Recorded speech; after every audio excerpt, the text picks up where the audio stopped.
જય માતાજી, જય સોનબાઈમાં હું છું દેવાયત ખવડ।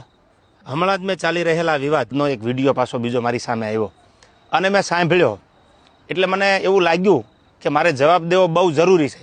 પબ્લિક સુધી, સારા માણસ સુધી એક સારો મેસેજ પહોંચે એટલા માટે। એ વિડીયોમાં એ બોલે છે પહેલો પોઈન્ટ કે એડ્રેસ છુપાવવું પડે છે એને। તો મારે એડ્રેસ કેમ છુપાવવું પડે ભાઈ? મારી તો અપડેટ હોય કે મારો ગઈકાલે આ કાર્યક્રમ છે, છતાંય તારે એડ્રેસ જોતું જ હોય તો ઇસ્કોન આંબલી રોડ ઉપર મારી ઓફિસ છે, આ મારું એડ્રેસ। ઓકે, બીજી વાત, પ્રશ્ન બીજો કે 200 લોકોને સાથે લઈને ફરે છે।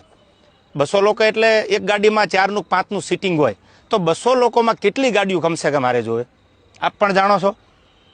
જેને જેને ડાયરા કર્યા આયોજકને પૂછો કે કેટલી ગાડીઓ લઈને આવું છું, એ બધા પ્રૂફ પુરાવા દેવાની જરૂર નથી। આ એકદમ ફેક્ટ વાત છે, ઉપજાવેલી વાત છે એની।